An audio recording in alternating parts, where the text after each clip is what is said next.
Yeah, big brother, my big boss, Koffi Olomide, Rambo. Let me thank you, man, for everything you did in my life, man. Faut pas concevoir la face. Vous avez mal à mes salariés. C'est bizarre tout aux upé l'élo. Bah chance de l'eau au Équateur qui type de. L'aime souvent le bâtiment ma politique, bah moi no bourron là. Parce que au l'écrit pas Koffi Olomide.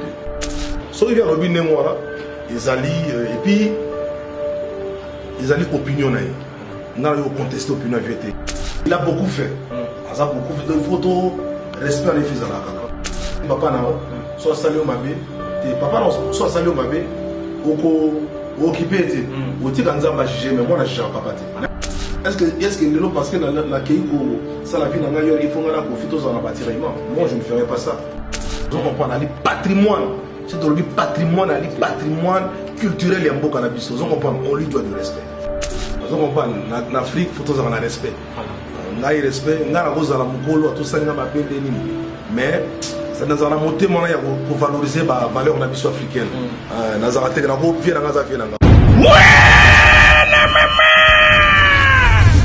Fini le stress! Nakatia États-Unis! Restons chez Lisa Loboko pour Nakolia Biloko Kitoko, repas Yaban Africa. Communauté congolaise, communauté africaine, et Zalaba Spanish, même américain, Yaka Odegiste Foufou, Yaba Congolais, chez Lisa Loboko, Awakaka na Champaign, Urbana, Illinois, USA, et Sikawapi, Ogokuta Meni Lokola. Ntaba, Motu ya Ntaba Batula Dongo Dongo, Nkoba, Yako Mweta Pilipili, Mpakasa, Namosaka, Basambwisa Yangora Ngai. Tonanga nini ya musique douce okolia okomela kasi kobosarate karaoke détente peb activité ya ndenge na ndenge mamaliza mufinuku ya États-Unis apesi bilengi na kati ya Champagne awa yaka olia madesu batula mabumu ya ngombe ya sexy awa nde epai bilengi elali stress na États-Unis abu o pia eyakania oyoki omoni o comprendre simba kanga pe bombake adresse na biso ezali se moko 208 West Griggs Street Urbana Illinois 61 801 Lisa Loboko mufinuku ya États-Unis nzambe ya makusa tata mama bisika nous zali na mokili mobimba communauté congolaise de manière générale na yeli susu epa na bino pour ko sala bino cadeau offre ou ya monene ezali cité moderne Africa yango ezana sima na ngai awa ça veut dire que tozana maluku bande vonyo so ba yango. Alors, ma référence, on a la zone économique spéciale de Maluku. Si on a juste à la droite, on a entrée Vodacom. Na entrée Vodacom, on a les cité moderne Africa. Si on a les Vodacom, on a cité moderne Africa. On a accessibilité. On a mis tout le Jeep, mutuka yase, mais awata autobenga catch en Kinshasa, ba IST, ba vite, tout yara. Moto ekokoma, nyonso ekokoma sans problème. Oye, pour na la choix na yo. Je vous rappelle, batela otoza koteka awa za dimension à 20 mètres sur 20. Prix à 1250 $. Dans une dimension il y a 20 mètres sur 20. Bengangai rapidement na numéro Oyo. Plus 243 999 52 66 52. Qui a dit que Bandoule Kozonga te chez Djonga? Chez Djonga 3, à Zongeli, base naye, na Paris, Oyo, Yesika Bozalaki Kolia, Komelape Koyoka Ndoule na niveau ya 2 fois te, Boyebake, Bilenge Zongi na Paris na niveau ya Kosakana te. Chez Djonga 3, awa, chaque week-end, Bilenge Zongi ya Ndoule, à partir ya le 17 février 2023, ouverture officielle, ya Bandoule Bokozwa, chaque vendredi, Suzuki Luzubu, 4 4x4 grands chanteurs de mon pays à partir il y a 20h jusqu'à l'aube. Pe samedi, bokozwa CNN Alligator na baninga tout awa bokosepela joli kitoko. À partir il y a 20h jusqu'à l'aube. Pe dimanche sombele suka bisanga bokozwa Nokolias, Emeli alias de Mingongo, la voix qui cloche et longo na wenge pusana tovanda en matinée live. Oyo ekobanda à partir à 18h tina minuit. Kasi tunanga inini kaka ceux qui aimaient la CDC Mbalamoko Night Club to boîte et fungwami à partir ya minuit ti ba 5h avec DJ Bobo oyo akosepelisa bino na bandule pe na ambiance ya kitoko. Malolo. Oui frère, Babi Tchonga. Futur. Hein? Nous te reçons la 50 boîtes. La Katakin, c'est Djongaske. Chez Djonga Twanga Nantaba, Ezwami na adresse Oyo, Noisy le Sec, Nassime McDonald, numéro 25, chemin de Grou, 93 130, Ozamo Bimba. Chez Djonga Twanga Nantaba, Yangonde Zali mo boko ya ambiance, na kati ya Paris, pe na France mo Bimba. Bana Guine, Bana Dar es Salaam, Bana Poto, Bana Mokili Mobimba, Cité FM Moko, Afrique Info, avec Frank Stemai, Yandankala, Twende! X-Bass, Marandura, Frank Stemai. Bonjour, bonsoir, soyez les bienvenus partout au monde. Et vous avez ébélé sur Afrique Info Télévision pour s'abonner, pour commenter. Merci de la confiance. Et toujours votre frère Dieu, merci Mbadinga. Votre émission 100% Star, équipe émission Oyo et Naromema. Oyo s'est passé en dehors de la caméra pour mettre en haut devant la caméra pour vous la servir. C'est comme si vous avez un endroit Oyo, information et se dérouler. Et vous avez une équipe Mobimba, vous allez avoir pour nous faire sa information en temps réel. Nous remercions notre visionnaire de l'Afrique Info. Merci à Frank Stemai, merci d'être avec nous. Et à notre réalisateur Lucie Gino Massampo et Merveille Mankouya. Aujourd'hui, je travaille avec des professionnels et je vois à Montréal mon vieux fils et fille. En tout cas, grâce à lui, vous voyez cette image. Pourquoi pas à notre caméraman et le vieux Lula, grâce à Nabamunde, image comme Rabino. Tout ça, n'est sengo ya pour recevoir moko ya mboka, mwana mboka, fils du pays, comme je l'ai dit, des pères et des mères. Pourquoi je l'ai dit des pères et des mères? Parce que tu es une famille. Famille bana otanga makala avant to koma na cassette to komi na mulelo eza ya kolobati wana nani jeko bokompela obino soboyi nenga lobara aza parmi bato no batombola lokumu ya mboka. Si nous parlons du quartier latin, on voit Nzembo na epesala lelo quartier latin ezwa disque d'or ou na titre ya vice de posséder et Nzembo en tout cas Calvaire obison stoyebi ezalaka wana. En tout cas je viens de le dire, vous voyez déjà lelo ala na cassette asika. Cassette asika bon mona qui même habillement na ça se voit asa so moto biso te mais nous allons commencer petit à petit oyeba pourquoi je ko bokompela andimi lelo kolata tenir asika il y a des politiciens congolais et aboui kolata biso te bayaka na feste ba chemise ba artiste émission congolais dans cette émission 100% Star. Je viens de le dire là je ko bokompela à qui je dis bonsoir. Bonsoir mon ami, bonsoir. C'est la toute première fois que nous avons eu cette opportunité d'être avec toi dans cette émission 100% Star, d'être pression dans l'émission Mon Musica et dans Afrique Info Télévision. Moi, j'ai toujours apprécié votre boulot. Vous faites un bon boulot, donc c'est bien. J'ai toujours encouragé. Même si je n'ai jamais eu la chance de passer dans vos chaînes de télé, mais ça va, j'ai toujours apprécié. De loin, j'apprécie ce que vous faites comme boulot. Dans ma reportage, on a vu, ça va bien. Lelo, l'introduction dans le artiste, musicien, chanteur, interprète, parolier, ancien du groupe Wenge et ancien du groupe Quartier Latin de son excellence Koffi Olomide, Jeko Bokompela. Vous voyez non. Dis-nous, qui est Bokompela?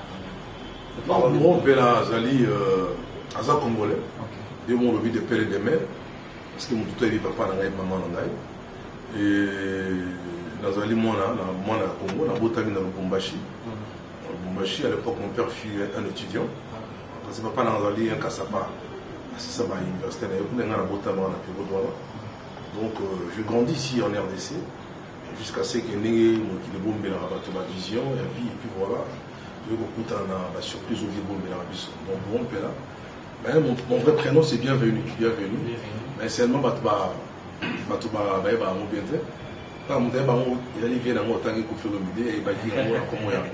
Bienvenue, Yoka Bourrompela. Donc, Bourrompela, les années, maman. De suite, sorti du ventre de ma mère, dans un mounele. Je suis né avec 4,5 kg. Alors, ma mère a seulement une complication, puis tout ça. Donc, le docteur, moi, on a un bourreau. Après, comme on est Tikalibongo, il peut continuer bongo. Comme on a Yoka, SND, bienvenue, Bourron Pela, donc voilà. Moi, il y a papa Yoka Pela, moi, il y a maman Marie Bilepo. Vous avez combien de famille? Tobotama 9. Bon, on a Mazalada, Razui, à Soussret, Bissomoko. Et puis, Totikala 8. Au sein de la famille, tu vois 8.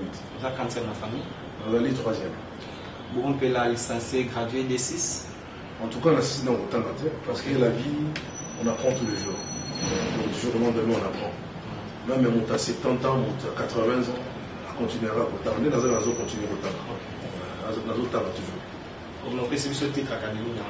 Bon, on a vu D6, dans les cas, j'ai D6, donc on a l'université, on a continué autant. On a autant à toi. Congolais Ayebi Bourron Pela en tant qu'artiste, musicien, chanteur, interprète, parolier à Mbokanabiso. Et vous avez ma œuvre pour prouver que Mbokanabiso aussi des œuvres où l'autre confirme voix nayo et ma confrère notre belé que j'ai sali Félix Oazé quoi où le a joie même yo inte de mesure na yé na danse. Tout le monde même na belé de la présenter Bourron Pela. Me dit nous comme ça la musique. Batinda Bourron Pela ou ko sala kango na posa na yo moko ta musique. En musique, c'est-à-dire tant que parce qu'il y a un créateur à Bissau. Je pense que tant que créer des gens, être humain, je pense qu'en toi, à replacer déjà dans mon ou exploiter, durant l'existence dans la motif. Donc c'est comme ça. Moi je pense que je suis né avec. C'est même pas que je pense. Il y a les dons mon abotama. Inné. Voilà, l'abotama ils allaient bon mot, donc je ne pouvais pas changer pour monter ensemble. Donc on a exploité au Nzam, mais chaque fois il y a un monde qui évolue dans le monde artistique, et puis dans un talent, et puis je puis donner ce que j'ai donné, le monde culturel et musique de la vie. Donc c'est un peu ça. Merci beaucoup. Là, vous avez compris, comme je disais au début, nous avons des certains éclaircissements pour la carte émission Lelo. Maintenant, comme la deuxième partie de l'émission Nabiso, je crois que la Lelo, où il y a une la cassette yes. Il y a politicien. Il y a des politiciens congolais. Pour Lelo, ça la politique congolaise, on peut dire aujourd'hui congolaise, où Lelo, les Congolais doivent avoir confiance sur et ils proposer mon malou. Dis-nous, qu'est-ce qui fait Lelo pour rompre l'antiquement musical à Oma, les politiciens, pourquoi politicien? Nous avons fait des beaux sautés pour peut-être artiste, oui justement, nous avons artiste de beaux sautés, là il est toujours dans l'univers politique. Je pense que même s'il faut remonter le temps, le président de Bill Clinton, avec un grand saxophoniste, un très grand saxophoniste, aujourd'hui George Bush. George Bush a été un acteur de cinéma, dans Hollywood, il a fait un film, il y a un cowboy, il y a un western, tout ça. Donc Nazali, elle est normale. Aujourd'hui, la vie, je pense que l'être humain se fait, comment dirais-je, doter des capacités infinies. C'est-à-dire on peut entreprendre tout ce qu'on veut dans la vie. On se voit ça dans la vie, on ça. Parce que nous avons limité à bisoter. Après ça, biso cerveau, yomoro, quitte à yomoro, on exploiter ça. Aujourd'hui, moi, je me vois que dans la vie, bon, je peux servir mon pays d'une manière, d'une autre manière, je veux dire. Ok, autrefois, dans un artiste, parce que dans un artiste, ils ont un cas de maquilla. Mais elle est là, on a dit, donc pourquoi pas? Parce que j'ai toujours aimé cet univers-là, il y a politique, dans l'Imarayamo. Parce que papa, là, il est déjà un grand politologue. Papa Yokampela, un grand politologue, c'est-à-dire, il y a politique sur la ligne. Et puis, même, M. Botali, à travers le grand frère Nanga Lempela, M. Botali va intervenir au Hollande, toujours. L'expression, la plupart des expressions utilisées à Kaaba, nous avons grandi, nous avons émergé dans ce monde-là, mais seulement le temps. Il faut laisser le temps suivre son parcours. Donc, les gens ont dit que non, bon, ils attendent et pour qui pour na meka lokolo à elle place mon sous ou peut-être pas place de la politique. Parce que politique, c'est quoi? Moi, je me dis, il n'y a pas un grand politicien dans le monde. Un grand politicien, c'est-à-dire la personne doit aller au service du peuple. Parce qu'un grand politicien, d'abord, c'est-à-dire tu te mets au service de ton peuple. C'est ça. Vous comprenez deux autres. Si vous avez la souci, n'êtes pas biso pour. Dans le domaine de la salle, c'est-à-dire, je y a côtoyé, c'est-à-dire toutes sortes de gens. C'est ma culture, tout à travers ma casquette artistique, dans une terre pour échanger, on comprend, reprendre. Dans la vie, on apprend du jour au lendemain. Dans 8 ans, on peut apprendre. il y a qu'à comprendre après, voilà un peu ailleurs ce que font les autres, mais pourquoi c'est même encore salonné par la bisoté. Donc c'est comme ça. Les lots, nous avons fait, il y a la casquette, on a un acteur politique, parce que dans un seul but qui est celui de servir mon pays. Les alliés bon. Parce que la justice, on l'aura Bob Marley. Bob Marley, il a chanté. Il a chanté. Beaucoup de gens, ils ont fait passer Bob Marley pour un fumeur de chambre, ouais, pour un voyou, tout ça. Mais alors que Bob Marley, c'est un grand politicien. Parce que propos n'avaient pas contenu dans ça faisait trop mal. Et à l'époque, il y a suprématie occidentale, suprématie américaine, tout ça, vous comprenez.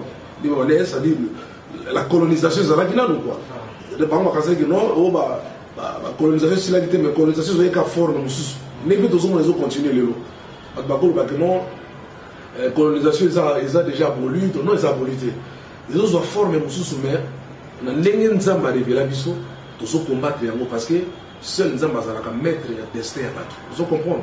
Donc c'est ça. Donc, raison pour laquelle je donne par exemple l'exemple de Bob Marley.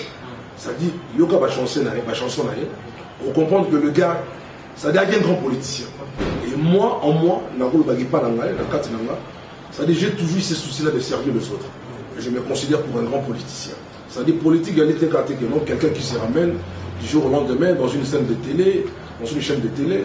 Et le gars, il se met à utiliser les expressions françaises, les lourdes expressions françaises pour nous intimider.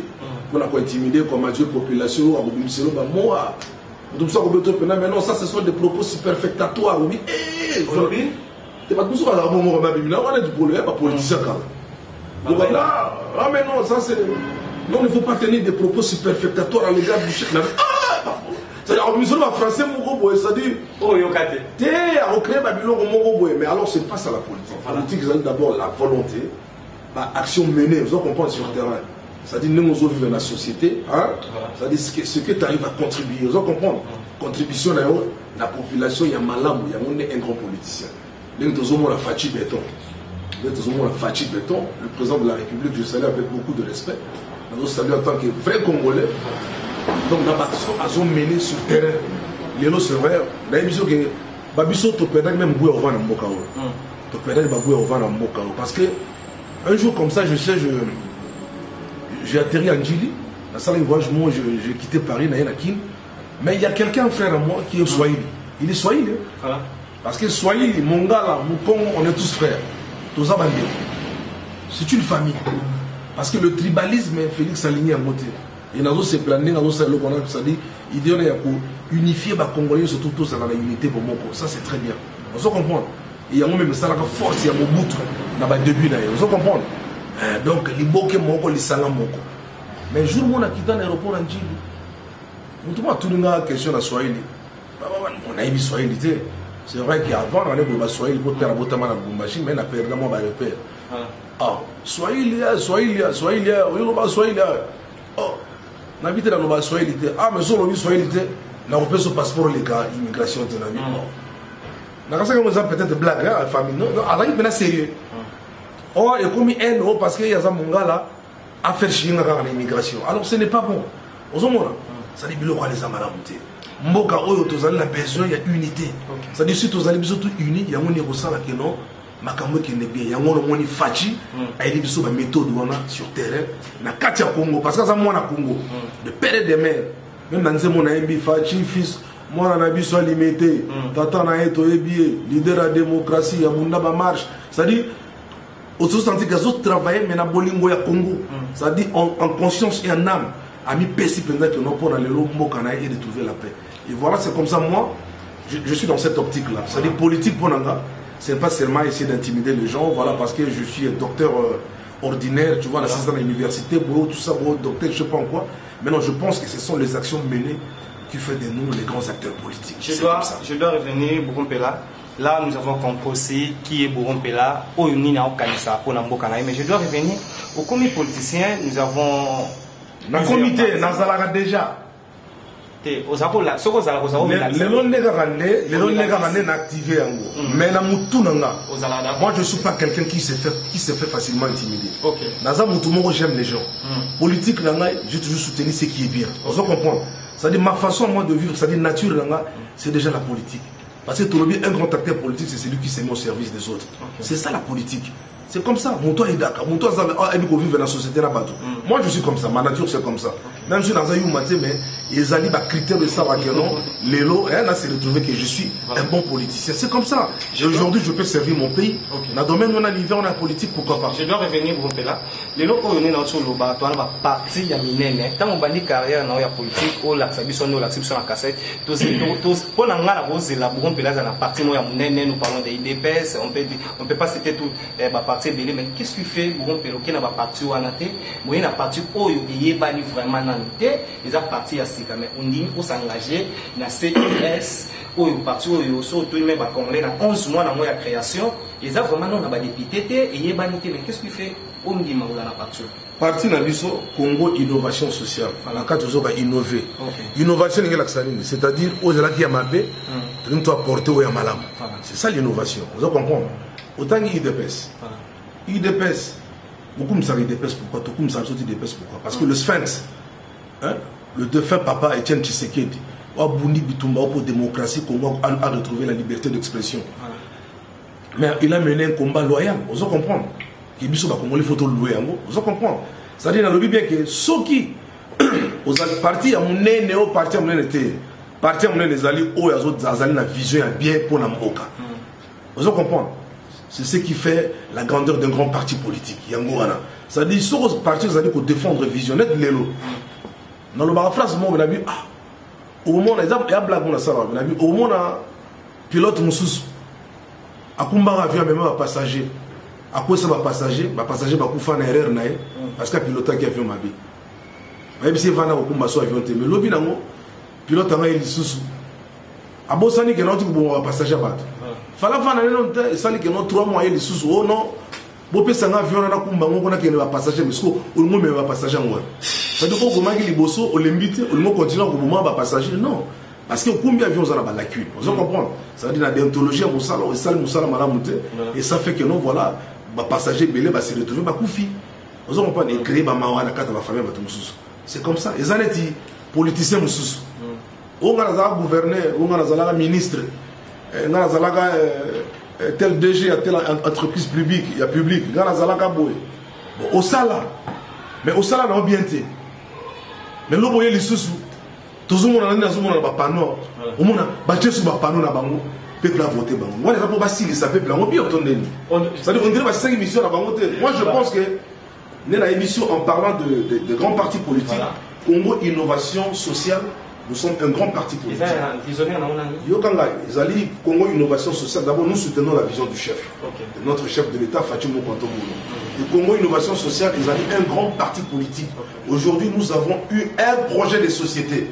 Le parti politique, c'est quoi? Le but, c'est pas seulement de se retrouver au Parlement et du jour au lendemain, à la fin du mois, tu te fais rémunérer 21 000 $ ou 20 000 $. Vous avez dit pour ça, vous avez un parti. Non! Tu as un grand acteur politique, Azali, Oyo, Azali, Kokanisa Baninga peuple. Ouais, métier na souci à Baninga Moussous. Vous comprenez?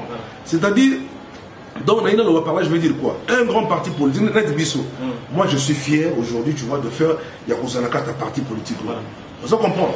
Le fait que Naza s'est retrouvé dans le parti politique, Naza fier. Pourquoi? Parce que déjà, autorité morale de la Bisso, que je salue avec beaucoup de respect, Madame Dipo Essabe Claude, Yazali candidat na Funa, na Kala Mozali provincial, na Funa Zali numéro 675.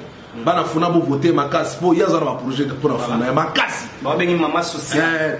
Non. Et puis, Nakala Moazali, numéro 122 na provincial. Bon voter, Founé au Bonga. Mingi Bopesa va voir na Founa, Basala rien. Pourquoi na lobby boy? Déjà, premièrement, Madame dit pour ça de Claude, autorité morale na Bisso. Azole Salelo Founa Mobima Basolia. Gratuit. Azala ministre, Azala DGT, restaurant de cœur. Azole comprend. Restaurant, voilà, je connais déjà plus de 7. Ils ont la poto, mais à Congo, tout le monde a un buffet Zali, on va lire gratuit, on va aux États-Unis trop. Buffet Zali, buffet gratuit. L'État tient le qu'on a. Mais pour la première fois, il y a une personne qui a introduit, ils ont compris cette idée-là de faire manger les gens comme ça gratuitement. Et Zali Mama Dipo. qui est individu. Maman dit pour nous, Azanega Kabutu, madame Mamote Maga bon maman. Les lois tiennent Ngiringiri, restaurant du cœur des Alliés. Ok na Matonge, restaurant du cœur des Alliés. Ok na Kalam, restaurant du cœur des Alliés. Ok na Kasavubu, restaurant du cœur des Alliés. Ok na Matonge, restaurant du cœur des Alliés. Ok na Bumbu, restaurant du cœur des Alliés. Na Yolope, restaurant du cœur des Alliés. Na Makala, restaurant du cœur des Alliés. Batubazolia Ofele. Na Bandal P, restaurant du cœur des Alliés. Il y a Maman dit pour ça de Claude. Asali Yamoteke, pour au retour, elle s'attend quelque chose. Asali Yamo pourquoi? Parce que c'est Lemba ou P, restaurant du cœur. Bana Selemba, Bana Funa, restaurant du cœur Pesali. Maman dit Pache Batubalia gratuitement. So, comme tout le monde, c'est Maman Naza milliardaire, Naza millionnaire. T'es allé monter Mamalamu. Le P ou Yarosa Wanango, à mon qui va partager, on a Bana Funa. Parce que le français, un ventre affamé n'a point d'oreille. Au groupe de la peine, mais si on a mon cas, on se comprend. Le long maman dit pour Assal le Gona, ce qui t'aime. Tamoussa caméra no partout dans le restaurant, tout dans la émission dans la commune, tout le monde va bazoli au félé. Bazoli au félé. Dans le monde, l'État est subventionné par l'État ou par ou sponsorisé par tout le monde donateur. Non, il y a un sali. Mais ce qu'on partit à Boy. Congo innovation sociale. Il y a déjà innovation. Azam Moutouali Bosso, tu as assisté. Azam Moutouali Bosso à Saliango. À côté, Batumso, on va tricher. Bazana, on va soniter. Balana moté. Maman me dit, papa, c'est un exemple. Il y a Rosala moté, maman là. Bolanda n'a bien problème de réalité. Atabi Bawa la Funa, Bolanda problème de réalité. Par exemple, Makel Sous. Non seulement ça. Azali architecte urbaniste de formation. Moi aussi, architecte urbaniste de formation. Tu sais, on a comme autorité morale là-dessus. Azali, architecte urbaniste de formation. Azali, 32 ans de carrière comme directeur dans le ministère de l'urbanisme. La loi est belée, la loi presque tout. Il y a un ministère où on a la loi urbanistique, il y a un ministère où on a l'urbanisme, il y a un créé. Le ministère où le ministre Moussou Bayana va courir à la directeur. C'est-à-dire, la réforme il y a l'urbanisme, il y a un créé. On se comprend. Parce que moi aussi, il y a ba combattre et la ministre Moussou grave. Pourquoi va combattre? Azali pourquoi on dit ça la politique? Azali initiatrice du code de l'urbanisme et de la construction. Ministère de l'urbanisme, Azali pour moi développement. Sauf maintenant maman dit pour. Azo expliquer comment est-ce que tu peux combattre l'érosion, comment tu peux aussi inondation en Mboka. C'est-à-dire Azali na secret. Il y a même n'engé comment baba mai na biso ba auto récupérer même les eaux, on se comprend to recycler bazo, to y canaliser bazo, ça dit azana. Mais au moment là que Moutumusu ba tché ministre, masa ko bangaye. Yo par exemple écoute, yo za ministre. Tu n'es pas du domaine, mais tu te fais entourer de techniciens. Mais yo est-ce qu'on combattre les techniciens, mais le ministère est au coup il faut coup fa. Voilà mon thème mabé. Il y a un moment pourquoi Nazali fier Azul initiative à l'objet non. Il faut ça la politique parce qu'elle doit se faire entendre. La seule route pour qu'on se faire entendre, il faut accoter le Parlement. Parce que c'est une grande décision. Comme ça, parce que comme ça, même président de la République, il y a une femme. Il y a une femme qui veut faire doter la RDC d'une loi sur la construction. Et puis elle a travaillé sur le projet en question pendant 11 ans. 11 ans. Banque mondiale a mis à Tokyo. Banque mondiale a mis à Flandre. Banque mondiale a mis aux États-Unis. On se comprend. Donc, c'est-à-dire, à travers le projet, il y a code pendant 11 ans. C'est-à-dire qu'on a constaté comment est-ce que la volonté citoyenne, comment est-ce qu'on peut faire participer les citoyens. On se comprend dans l'État. Ils sont contribuables. Et puis, Amoniamo est par là. Elle a travaillé là-dessus pendant 11 ans. C'est même brevet. Banque mondiale, en tout cas, dans le Congo, il y a des femmes brillantes. On se comprend. Et dans ce plan, parce que le président, on est la souci, il y a un fou là-bas, président de la République, Fatou Béton. On se comprend. Discrimination, ça n'est pas là. Maman dit pour.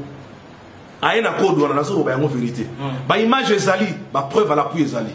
Aïe, nango, ministre sortant et urbanisme. Aïe, Moutali, pour ça, présenter code ouana, Ezali, maman dit pour Issa Claude. Parce qu'il y a un ministère SICA. Vous avez maîtrisé le domaine, les techniciens vont vous expliquer. Et puis, quand vous expliquer que non, au moins, le ministre, dans la code de Salama. Pendant 11 ans, code de Salama. Alors, code de Salama, il faut valoriser parce que dans l'exercice, on a tel ministère, il faut savoir que non, il faut la valoriser.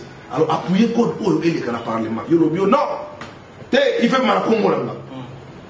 guerre bandi batiraima ba bras de fer na mwana mwasi papa siko na mwana mwasi guerre papa alors moi la mise à disponibilité pas à quel aménagement du territoire à quel aménagement du territoire la même chose à présenter code dans le ministère de l'aménagement du territoire à présenter code il y aura parce que vous avez l'autorité morale dans la valeur d'autorité morale la mission et puis ma projet choqué c'est-à-dire autorité morale il y a à présenter tant à l'homme on est banni parce qu'on s'est mis en disponibilité accueilli dans le ministère de l'aménagement et là-bas aussi mais elle ne se fait pas comprendre c'est-à-dire ils ont géré tel ministère vous allez peut-être juriste on se comprend mais c'est toujours les techniciens qui vont t'aider on se comprendre à valoriser ces ministères-là on se comprend pas au ministère qui est né il faut qu'il y ait technicien et puis il y a meilleur conseil technique pour dans le ministère on se comprend mais ça fait que non là-bas aussi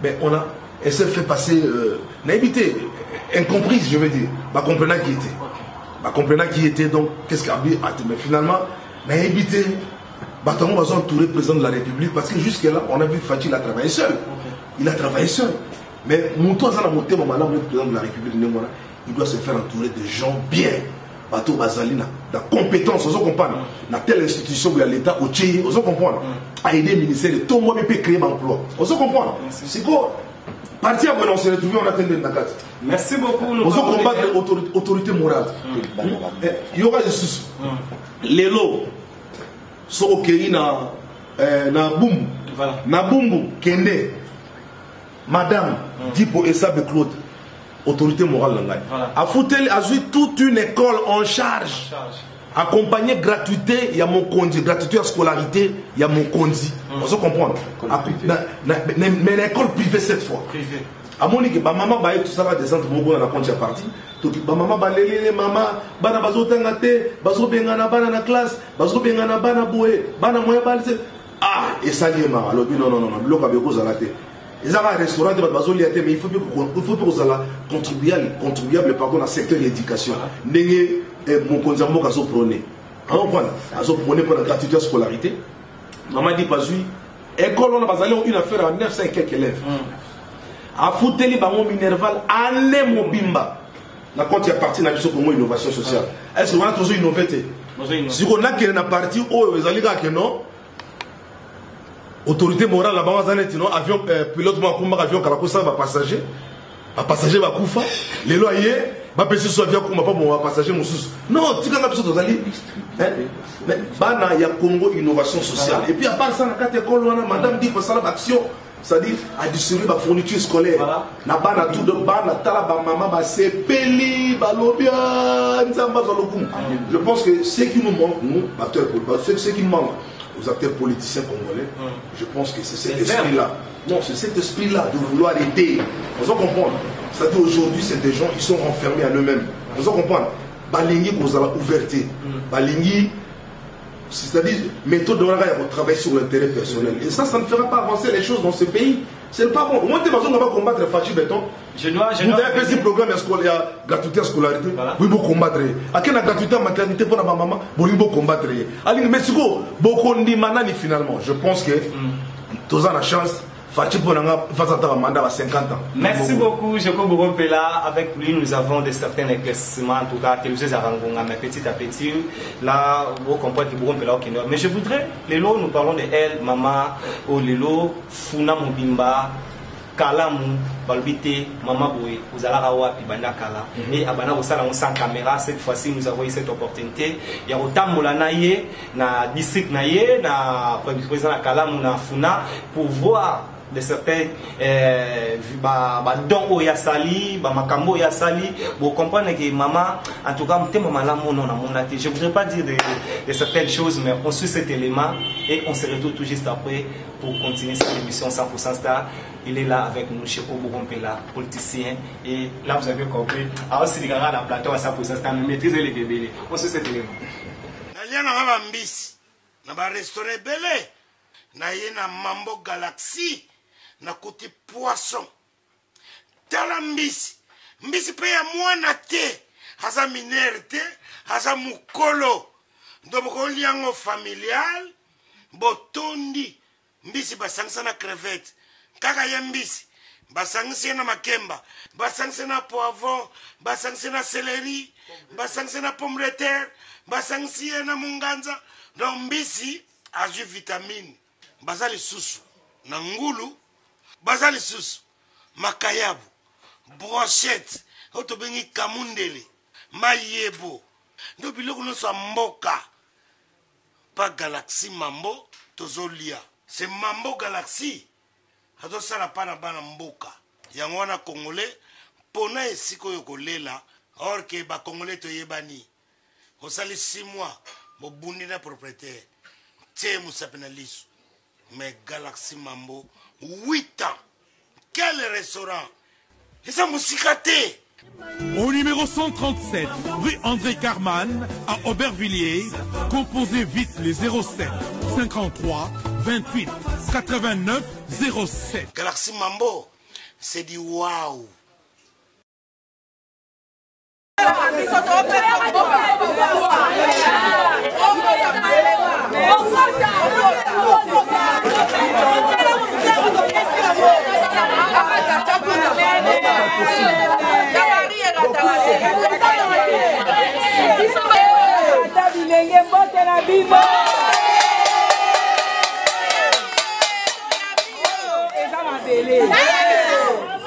Nalakaki. Amen. Eza ya bino. Mutu alala nzala. Restaurant kokangama na minuit.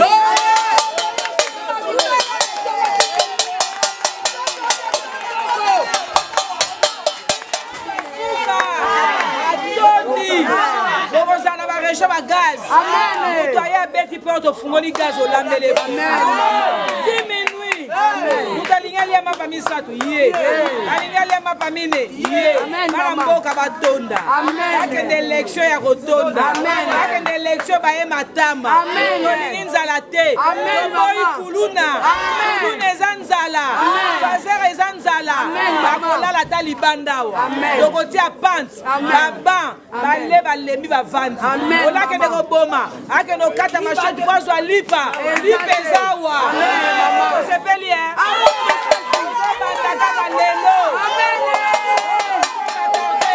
Amen maman. Amen ba fufu. Amen. Lelo balia. Amen maman. Merci. Bonjour maman. Comment on Maman Anto. Maman tu as la caméra. Ah tu as na kalamu. Pourquoi on a instant makasi ouais. Nazane sengo pour maman sociale aye. Voilà. Maman yeli biso ba kiti, maman yeli biso ba congélateur, maman longi nzala ba peuple congolais. Peuple congolais aussi malichette azo yiba bon nzaleleki. Maman kanisi bana na ya zapena maman ya solo. Akanisi bana yebi ke bana il faut kolia, pour mona zo makasa ke ko voter. Il faut lia, il faut mela. Maman fongole biso restauration ya kolia ka ya peuple congolais. Équipé mutute ekolo te mwana ni yaka kolia. Eko banda de 6h 10 minuit. Toza ba réchoa gaz, toza nyonso restaurant munene ezali apona mama afongole biso peuple congolais. Kolia ofele. Kolia ofele komelo ofele nyonso ya ofele. Toza na veni Masimanimba numéro A34 entrée couloir Madiakoko. OK. Lelo oyo partout au monde ba otala yo ba électeur pe ba otala ba okende ba élection. Kokolo bana bango nini e numéro maman okoko pesa ngo po bato ba otala ba question ba kena in. Babo maman lobi o nyonso za na carte électeur te. Tia kombo na yo yaka awa na Masimanimba yaka otika kombo ne pa ba maman ozwa carte électeur pour venir. Toza awa pona ko voter maman toza na numéro 677. Wana national. Wana national. Okay. Na provincial. Voilà. Maman za na numéro 122. OK. Pona maman boyi amaboko ko fonga matoko sepela. Bango tozela ki elo bango to luka ki mama azaka mama alo nzala ba pepe mama azaka mama alo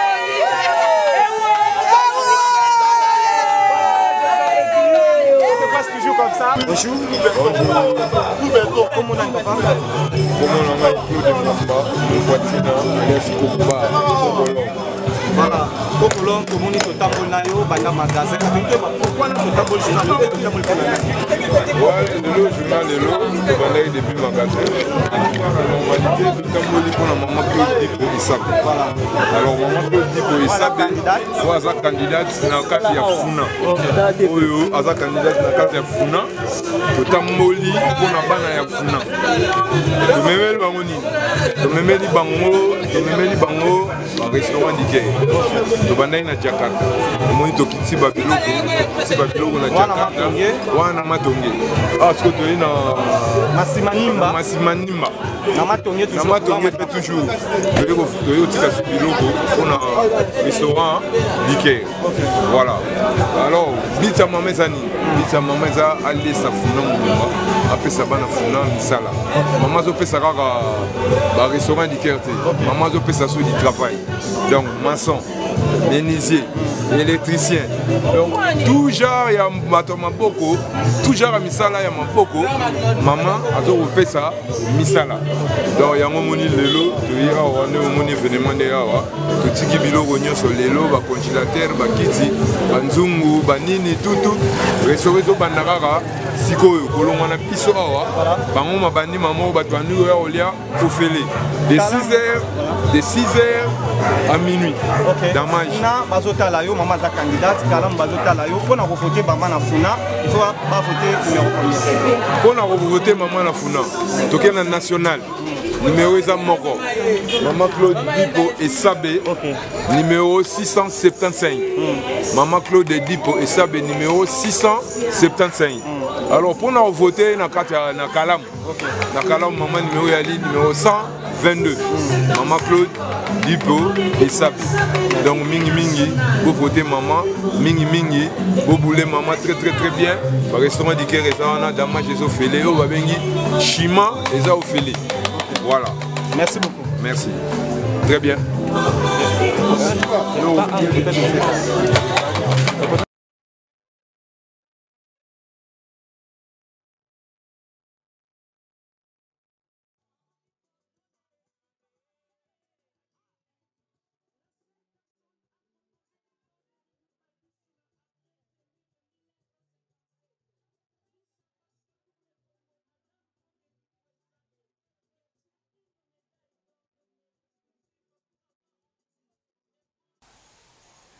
Candidate député national numéro 675 pour la circonscription électorale Yafuna, P numéro 122 pour la provinciale na commune ya Kalamu, Mamadi po Issabe Claude, mu pepe ya sika, aye na makambo ya sika, bana nyonso ya Funa pe ya Kalamu, bazali komona yango, bo simba ke mokolo ya vendredi 24 novembre 2023, alakisi makambo ya sika na République démocratique du Congo, mama oyo aye ko combattre nzala, a créé ba restaurant de cœur, ezali bongo, moko na marché Jakarta, pe moko na Masimanimba, epai wapi, population ya Funa, bako kende kolia ofele, ba kenda ki liboso ko somba bakiti ba congélateur pe biloko ya ndenge na ndenge pona ko kotisa na kati ya ba restaurant oyo afin que population azwa ka eloko ya kolia ndenge kaka balobaka libumu ya nzala ezala kabongo na matoite. Congo Innovation Sociale nde ezali bongo initiative na ye oyo ya développement azali kosala tango nyonso na cadre ya ONG na ye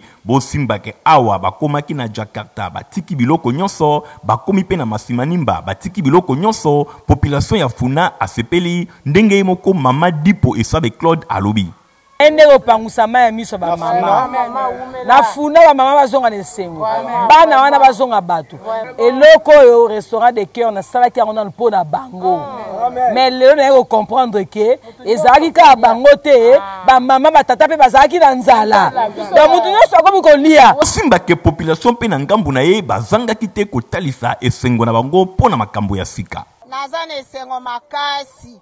Donc, banda makambo ko voter banda na Congo yo. Na ona mona makambo boyete. Oh mama Claude Dipo asali. Na ona mona te mbala liboso na ba histoire ya ba vote. Oyo muta kanisa libumu a peuple. Ah, tenir par ailleurs. 122 pour la provinciale na commune ya Kalamu, P 675 pour la circonscription électorale ya Funa, ezali bongo Mamadi po Issabe Claude, oyo aye na mo pepe Afrika, bana Funa pe ya Kalamu, yewana.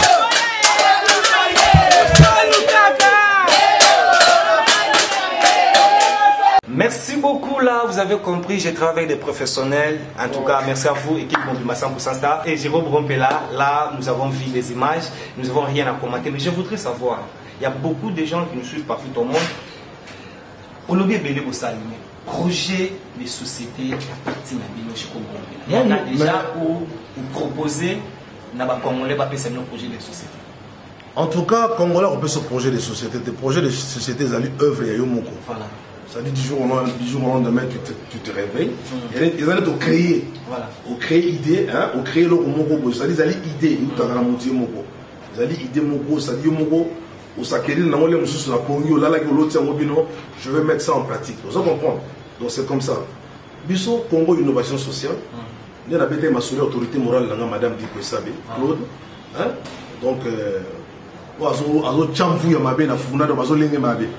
y a un projet de société, ça dit déjà, on mis ça. On mis d'abord comment un projet politique, là-dessus à partir. Nous avons une société. Nous avons, c'est-à-dire tous allez la société Moro, comme on a DEC Consult Management. Ils allaient lobbying, il y a Consult Management. C'est-à-dire qu'ils ont consisté, il y a quoi, il y a un investisseur dans Mboka, on a pas dans différents domaines. Et au moment où je vous parle, mon ami, dans nos la société n'a pas DEC Consult. Il y a un directeur marketing. Directeur marketing dans la société. Non, il y a des idées pour le Parlement. On a 21, 18 000, tout ça, mais on a mis sur idéologie à tous les Arabes, non? Liamon a député à Kalameko voté. Liamon a député à Kalameko voté. Pour ça, il y a le côté. À ça, il n'y a rien. Vous comprenez, on ne se voile pas la face. Bisso déjà, je regarde sur notre société. Maman dit pour Azali, manager général. La société, on a des consultes management. Ici, on a DG Nabiso, l'administration, DG Nabiso, Stéphane Yuma. Azali, Azali, directeur marketing, la société. La société, nous avons des investisseurs. Au bas, même sur place, à tout travailler dans différents projets. Azali sur place, c'est-à-dire que tu gagnes le marché. Même dans l'État, tu gagnes le marché à Makassi. Malgré le ministère de Vandi, ils ont traité d'affaires courantes, mais ils ont travaillé. Tous les investisseurs, les partenaires fiables, au Bazali, à Bayer, tous les autres, Bango, à ouvrage, il y a miné bientôt juste quand la cité Oasis, la Sima Oasis. Au moins, ce qui est au la Sima Oasis, au moins, va clôturer tout ça, la tolle, tout ça, au moins, il y a une société de l'absolu. On les a binomons privés. Société de l'absolu privé. On a conception, madame dit pour ça avec Claude. Pourquoi? Parce que l'injustice, c'est le trop. Alors, les architectes urbanistes, on se comprend. Donc, en attendant, on a un projet politique et tout ça, on comprend qu'il habiter, tout ça, on concevoir dans une société, on s'en passe. Avec ça, le projet, la société, il y a des consultes management. Mais surtout, tout ça, dans la société, nous travaillons. On s'en comprend. C'est-à-dire, déjà, Moutouya Boy, il y a un projet. L'investisseur va aller sur place au moment où. Si on retourne à partir de Bazawana, je leur mets en défi qu'il n'est pas chaque autorité morale, ne Bazalana, au moins, Mingi. Est-ce que vous avez un partenaire projet de société dans les années? Bisous les lots, tous les investisseurs. C'est-à-dire le même niveau, parce que dans la circonscription à Bikoro. Nous avons un candidat député provincial à Bikoro en Équateur. Pourquoi? Tout le monde est en 104. Tout le monde est oh, je go yo mikiliste, yo mikiliste. Oh, je go to yebo va na New York, Las Vegas. Non, moi ma vision. C'est-à-dire je ne suis pas intimidé à revoir à Las Vegas. Na ba Paris, bani tout ça. Nous allons Kamboka, Nzambe asala. Si na kekuna, bande ko bazala kuna. Bande ko ba master bazala kuna. Si pe na ye awa, bande ko bazala, ba master pe bazala. Donc mboka nyo sezali mboka. Yango moi na postulaki na Équateur. Parce que tant que le président lancé projet de développement sur les 145 territoires, on a dit que le développement est mboka, il va d'abord à l'intérieur. Parce que beaucoup de gens viennent s'entasser ici comme des sardines, la Kinshasa, il y a un Kinshasa comme saturé, trop d'embouteillages, alors que ceux qui ont eu chance, il y a pour développer l'intérieur. Pas de problème, pour qu'on vienne sur Kinshasa, c'est-à-dire tout rendre le bâton à l'intérieur, c'est autonome, vous comprenez? C'est-à-dire c'est l'autosuffisance. Un pays autarcique. Ils allaient payer, ils allaient l'autosuffisance. C'est-à-dire la province de la Bissopé et comment on parle autarcique, c'est-à-dire l'autosuffisance. Net au monde avant par exemple dans le Malou. Azaka te kosi na quelle ville ayeka na Gombe. Non. Au monde avant na nini quelque part dans la milieu mo qui le fin fond. L'agglomération peut dans le temps le plus reculé. On a quelle ville car on a des démarches administratives tout et ça le manque à la Gombe non. C'est-à-dire il faut les locaux délocaliser bateau. Vous comprenez? Il faut qu'on rende bateau autonome, mais ici, Kabazali. Prions le président, en tout cas, on a félicité le président de la République. À la qui projet a développé d'abord le 145 territoires. Ils allaient très bien. Et moi, ce n'est pas parce qu'il y a l'impression de casquette que non, je ne vais pas aller postuler en province de l'Équateur, non. Je suis congolais, je suis équatorien. Alors, l'idée, on a école et pas à bateau. Les gens ça va contribuer à la projet, on a développé ça dans cette territoire. Aujourd'hui, tu as peur de rester ici. C'est pour cela, pendant certaines raisons, se retrouver dans la province. Parce qu'on connaît Bourron Pela, même dans la province de la Kinshasa, au Koki pour postuler. Mais qu'est-ce qui fait pour se retrouver dans le village, dans la place où il y a bakoko na yo place ezaki bompela okoyi kokendete quand même so bozui na limite au vendre ça c'est bien peu. Non, d'abord je suis fier, naturellement je suis quelqu'un de trop simple. OK. Dans un tout le monde a complexité. Je ne suis pas quelqu'un d'intimidé. N'a pas besoin d'intimider. Là tu parles ça trop hein. Je te dis la vérité, mais je connais ma nature, on a vu Nazali. Nazali intimidité. Nalinga battu Nazali intimidité. Les longaï Nazali, c'est une fierté pour moi d'aller postuler là-bas. On se comprend au village. Il y a papa Nangaï, il y a maman Nangaï. Moi, j'en suis fier. Parce que pourquoi? Bateau va vendre à Kuna. Au monde, on a des discriminations. Parce que la seule candidat, moi, il y a parti pour nous quitter. Et ça, la partie n'a pas embêté l'autorité morale. À tout le monde, question pourquoi sont ils postulés pour l'Équateur? Parce que j'aime l'Équateur. L'Équateur est dans la RDC, dans la Mboka. Donc il faut là qu'ils nous postulent pour la carte Équateur. Oh, mais non! De toute façon, l'Équateur est facile. Facile à manipuler. Il n'y a aucun candidat à partir de Congolais. Bon, de toute façon, pour les cas facile de manipuler, facile. Ce n'est pas bien. Ce n'est pas bien. La vérité, dans la province de l'Équateur. Mais moi, je dénonce. Nous allons fiers de dénoncer. Je suis révolté parce que quand je me suis rendu là-bas en province de l'Équateur, la façon de faire, il y a gouvernement Nabiso, ils ont mal monté à la province. La façon de faire, il y a gouvernement Nabiso, les politiques na baron na katia, province Équateur, ils ont mal monté. Yo yo ndi manake na mboka net na iboko. La carte Équateur. Oh là, monsieur l'autorité morale, monsieur Belé va la éviter. Mais l'autorité morale, la gati na iboko, madame dit quoi, bikene autant ma maison les gars. Na kena iboko. N'a eu doléance, plainte, il y a un enseignant, il y a un directeur de l'école, directeur de l'école, il y a un médecin, un médecin, il y a un bureau, honorable, peut-être yo, on va mais ceux qui sont bien, lobby n'a côté de chômage. C'est pourquoi chômage? Tu commences chaque fin du mois, c'est-à-dire, gouverneur, mon gars, on comprendre. Na député mongo provincial kuna, c'est-à-dire il travaille en connivence. Ça là que non, chaque fin du mois, taxe par école et à l'État. Pendant que le président prône pour la gratuité et la scolarité, mais bango ça là taxe chaque fin du mois dans l'école dans l'Équateur. Bata la ngade la misu ba ibam nazoloba. OK. Ba ibam nazoloba. Dans le but qu'un député, il est censé de défendre la population. Le peuple t'accorde une partie de sa souveraineté pour aller le défendre. Vous comprenez? Au niveau là-bas, il y a parlement. Mais au peuple, on a peu de souveraineté dans Bango. On défendre le parlement. Au bandi, il sous Kobo Mabango. C'est-à-dire, Lélo, directeur, je te dis la vérité, directeur, n'a pas en Koloba. Parce que commence au lobby, un député provincial, à a droit, à cause suspendre le directeur de l'école. À cause suspendre un médecin et mettre en place une personne qui n'est pas du domaine. Mais c'est loin, même si Issa Kinshasa. Non, ils ont mal monté. On a un message dans de la chef de l'État, dans de la chef de l'État. Moi, j'ai une image des amis. J'ai beaucoup d'images en l'axo, parce que ça va descendre. Et puis, aucun candidat à partir de à Tambol l'Équateur, n'est pas à Tambol l'Équateur. Vous comprenez? Ça se passe. On va en foutre. Taxe pour un ex-gouverneur Nabiso qui est Kimbuta. Comment on fout pour un chantini Ngobila. Moi, j'en sais rien. Moi, j'en sais rien. Je n'ai cité le nom de personne, mais moi je me dis que... Peur de qui? De citer de certains, non? Non, je te parle de ce que moi je vis en province de l'Équateur, de ce que moi j'ai trouvé là-bas. La politique en Équateur, dans le chef de l'État, parce qu'il y a les Mokambiambo. Aïeba, dans le que gouverneur, comment dirais-je, député provincial à la province de l'Équateur. Ils travaillent en connivence, ils taxé ma école. S'il vous plaît. Donc chaque mois, moi, on a un député provincial, alors que nous reçoivons mon droit, il y a gouverneur, au droit, il y a député. Il y a maire de la ville, il y a province, il y a Zova. Est-ce que vous allez si vous avez postulé, le roi système, tout un système, autorité beaucoup là.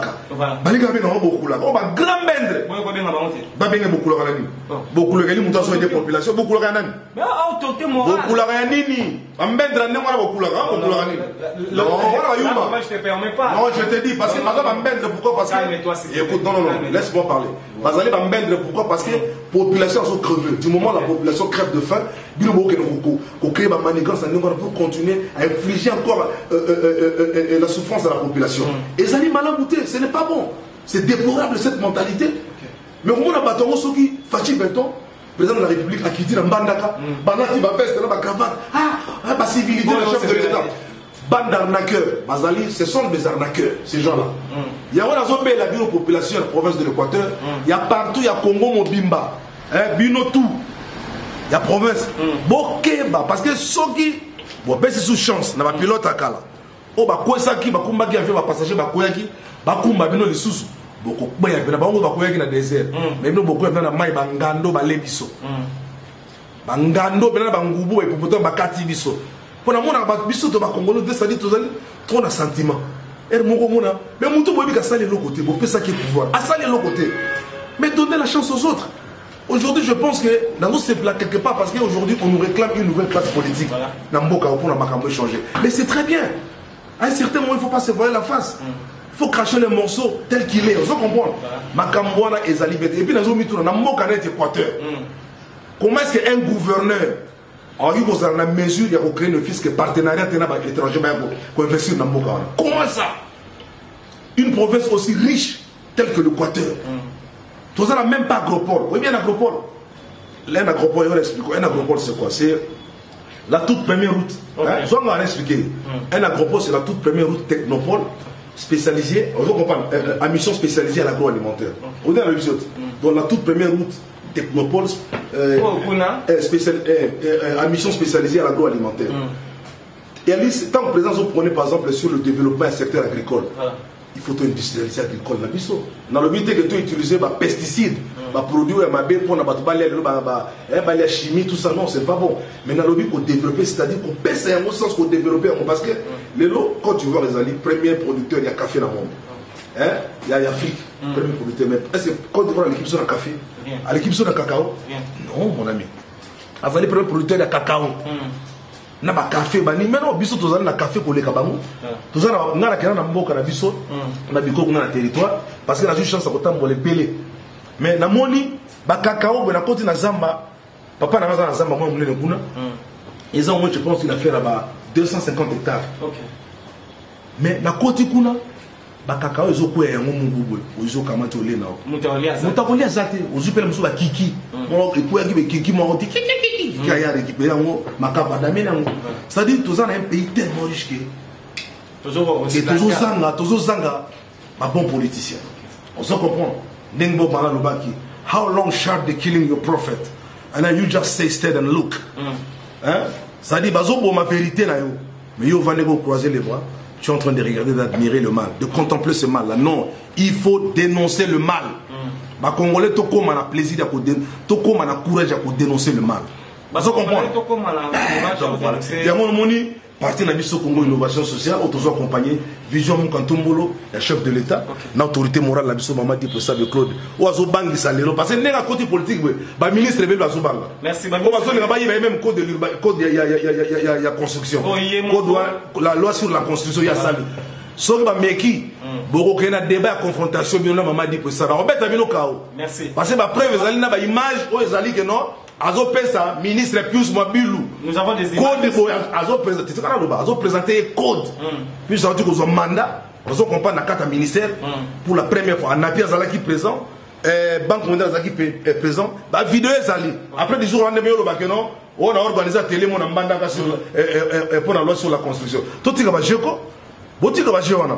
Botika On Bachiwana. vous a l'œil cette fois. Merci. Ma pilote à Kala, beaucoup sont avionté. Merci. Bon moté. Ma pilote à Kala, beaucoup avionté. Ça n'engage que lui-même. Les opinions naïe, nous n'avons rien à commenter. Mais je voudrais les locaux, petit à petit, comme dans cette émission, mais je veux vous rompre là. Namboka la miso tout ça bata mayele ebele tout ça pena ba politicien o ya mayele ba miso bazala ba politicien avant yo botama ba miso bazala ba politicien o yo tant yo botami ba continuer musala ngome. Tu as un mot à dire à l'égard o lelo baza ba osala politique monde yo kotisika o ebike o ya bozo pe pension na monde politique mais à travail c'est baza pe na Congo so ki baza un mot pour na bango ba otala yo o pe lo ba candidat député so ki baza. Mettez votre intelligence au service de la nation. OK. Voilà, aidez ce peuple-là. Ok? Vous qui prétendez être, je ne sais pas, le plus intelligent, il y a RDC Mobimba. Je pense qu'il est temps, vous avez intelligence, vous cherchez un service à la nation. C'est comme ça. Aujourd'hui, nous avons la chance d'avoir à la tête de ce pays un président très intelligent. Intelligence nae, à Tcheyango, na service à la nation. Il est là pour aider son peuple. Mais vous, hein, vous qui prétendez être, vous avez intelligent, voilà quoi. Une lourde d'expression française. Vous comprenez? Donc, soi-disant, on a évité, mais il est temps qu'on manipule le peuple. Et puis, Congo, il faut voter sous n'importe qui. Dans Congo, awa, ça le sentiment, il ne faut pas qu'on vote n'importe qui. Si vous avez dit que Mouto, hein, Azan a douteuse. Non! Mais larguez ce monsieur-là. Prenez le courage de larguer ce monsieur. Hein? Vous avez dit que telle femme, Azan a douteuse. On comprendre. Donc c'est comme ça. Je pense que les Congolais pour aider ce pays à retrouver sa prospérité, je pense que les Congolais d'abord, hein, en temps normal, il faut se conscientiser. Nous devons nous conscientiser. On a ta conscience. Que nous voilà, et puis nous devons montrer que nous voilà, nous aimons ce pays. On comprend le pays que nos ancêtres nous ont légué. On comprend. Donc c'est comme ça. Moi je pense que les anti-valeurs, il faut les combattre. Il faut qu'on mette dans l'Équateur. En tout cas, il y a l'Équateur qui va combattre Bino. Merci beaucoup. Il faut combattre Bino, les anti-valeurs. On se comprend parce que vous avez pris beaucoup de temps à mentir cette population qui continue à demeurer dans la misère. On se comprend. Voilà, les Congolais ont tant vécu dans la calamité qu'aujourd'hui, on ne peut plus se permettre de donner la chance à ces anti-valeurs-là. Botika et Lokoana. On se comprend. Tout ça, on a besoin, tout le monde a un agropole. Et ton ami, parce qu'un seul agropole, Lélo, les investisseurs sont partenaires dans tout ça, on a débat, on a fait. Quand un agropole, quand un mot, il veut rouler sa RDC mobile.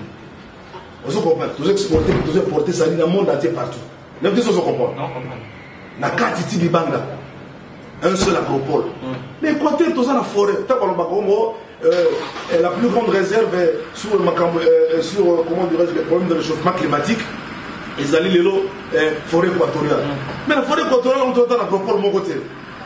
Aujourd'hui, le gouverneur, mon roi, il y a créé un partenariat, tout le chômage de l'autre est élevé. Non. En passant, je salue le gouverneur Fifi Masuka. La gouvernante, pardon, Fifi Masuka. On a salué, maman, on a à Moussala. Parce que tu veux pas au Loba. Oh, il y a un projet intel. Non. Ça veut dire la conception et l'exécution, ils allaient deux choses différentes. Est-ce que l'exécutant qui projet? Non. En tout cas, moi, je salue aujourd'hui l'intelligence. Nous, l'intelligence, bravo, il y a le gouverneur Fifi Masuka. Et puis, nous saluons l'intelligence. Il y a maman qui peut savoir mon autorité morale, qui peut savoir Claude. Vous êtes l'initiatrice du code de l'urbanisme et de la construction. Oh, Lélo. Sera zuibo et makam na makam boue. Ah, présent on s'est fait la macasse. Présent on s'est fait la macasse. On va à la capitale quand même. On va à la capitale. Par photo, je vais vous voir à la capitale. La capitale. Oui. On va partout. On va à la capitale. On va à la base. Mais chasse. Ouais. Non, même tu connais trop l'Équateur. Ça fait 2 ans là-bas l'Équateur. 2 ans on a l'extérieur. Là il faut que na ba candidat tout va quitter l'Équateur. Par contre, on va électer un moment important. C'est-à-dire tout le monde va avoir un enrôlement. Tout le monde va pour déposer candidature. Là, tout le monde va avoir tour. Oui, tout le monde va avoir tour. Oui, la politique, les alliés. La concurrence loyale, la politique. C'est-à-dire tout le monde va avoir 100 000 francs. 2 000 $. Pour ne pas manipuler sous na électeur, chapeau. Non, ce n'est pas ça. Ce n'est pas ce que la population attend de nous. Non. ils attendent le changement. Merci. Et voilà, c'est comme ça.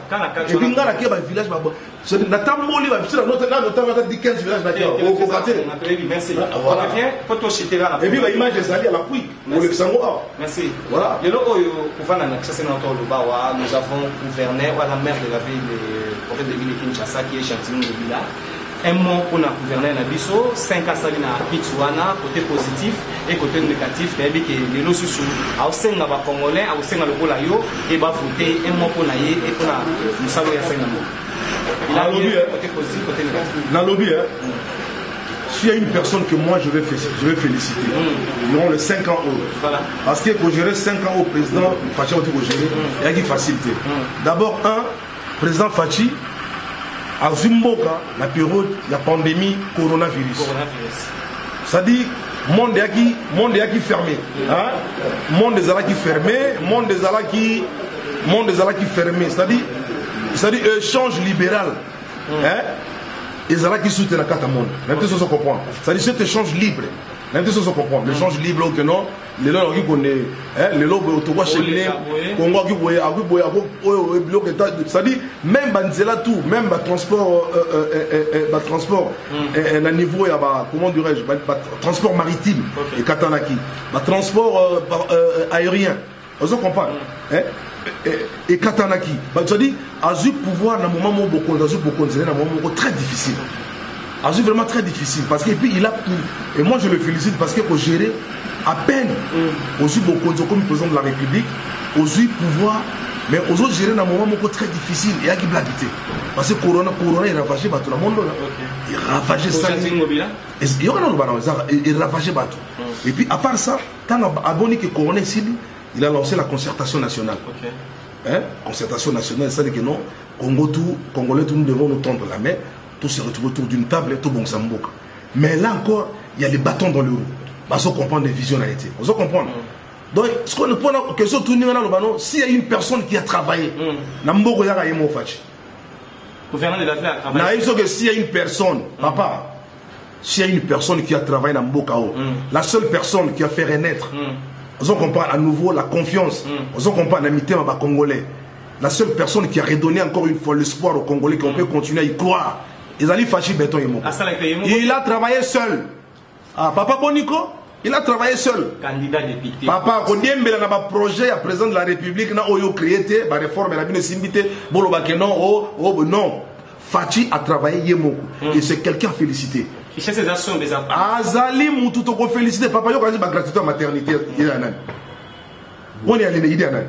So aussi gratuité scolarité.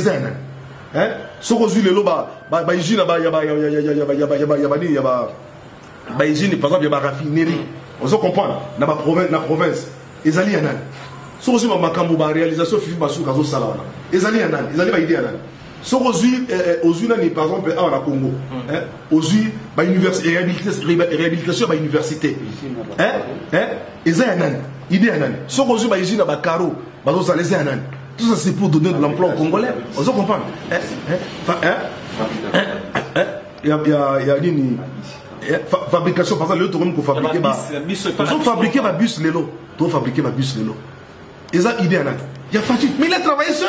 Mais question posée. La question c'est qu'on tourne dans acteurs politiques.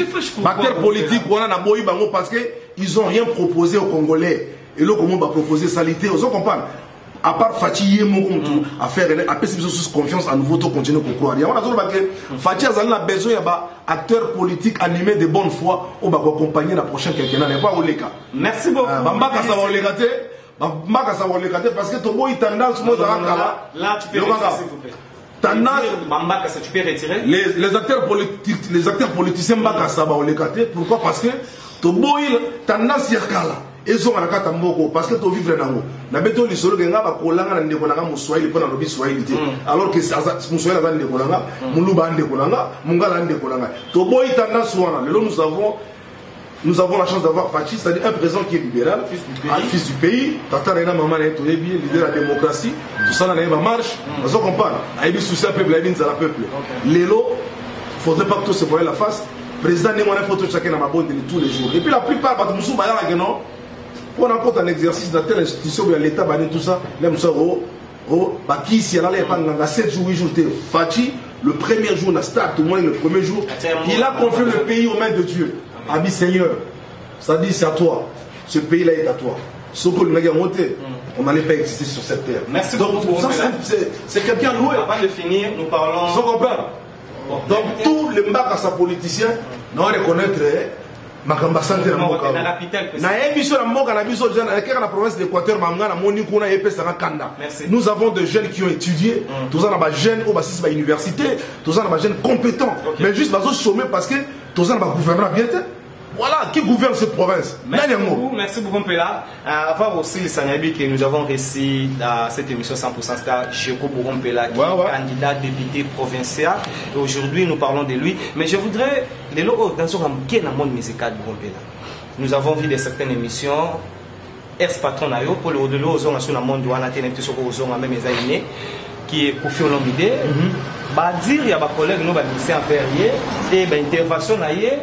Moutomala moko na ye na carrière tokolo ba musique na bateau no so aleki pa na ye aolo belaka mingo la mo relation na ex patron na Kofi Olomide wa zotala biso na depuis résidence na ye ezaka nini alobaka bula ma bompela et secret na yo eza nini na mesa opesa ba collègue na yo o lelo na Kofi Olomide baza bien te kaka yo nous avons madame pas Kofi Olomide.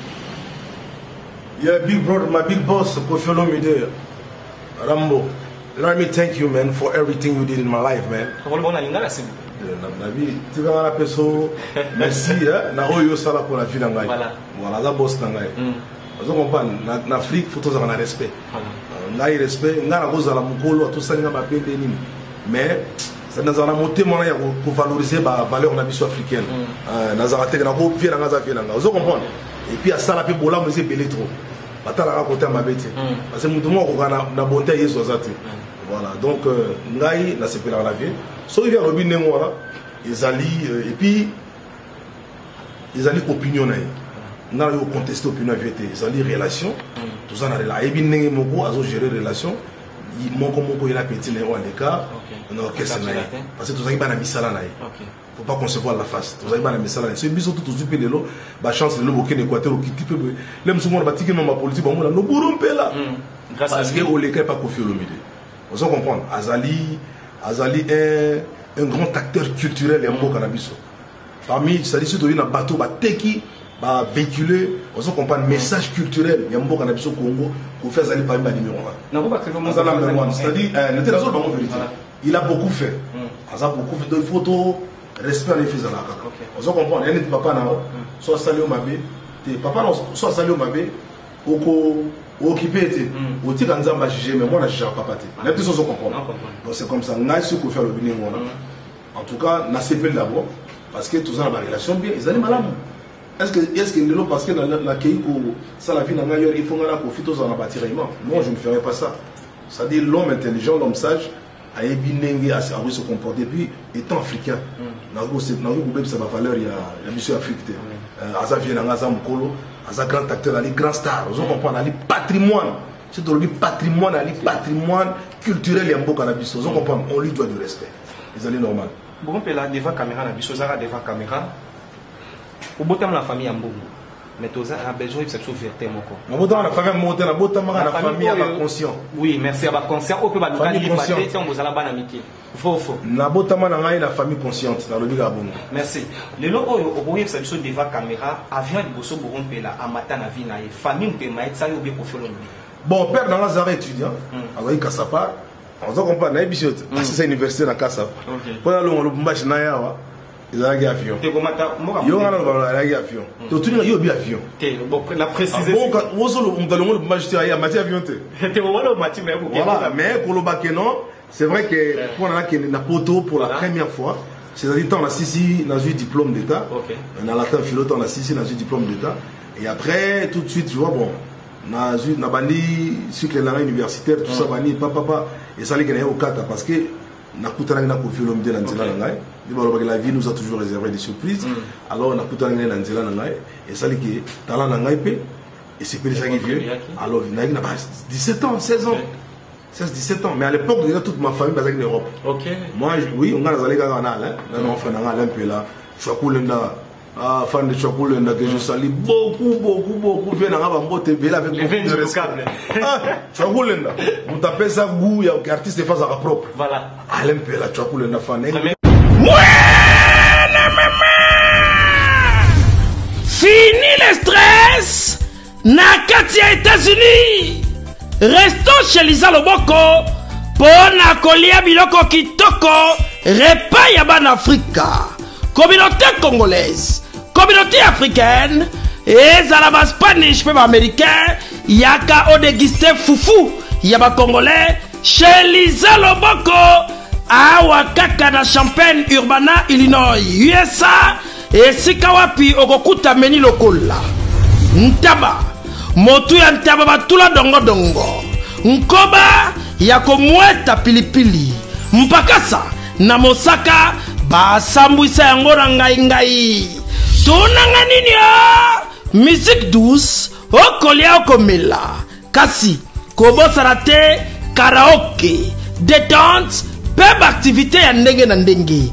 Mama Liza mufinuku ya États-Unis apesi bilengi na kati ya Champagne. Awa yaka olia madesu batula mabumu ya ngombe ya sexy. Awa nde epai bilengi elali stress na États-Unis abu pia yakania oyoki omoni o comprendre simba kanga pe bombake. Adresse na biso ezali se moko 208 West Griggs Street Urbana Illinois 61 801 Lisa Loboko mufinuku ya États-Unis nzambe ya makusa. Tata mama bisika nous zali na mokili mobimba communauté congolaise de manière générale na yeli susu epa na bino pour ne pas que bino cadeau offre ou ya munene ezali cité moderne Africa yango ezana sima na ngai awa.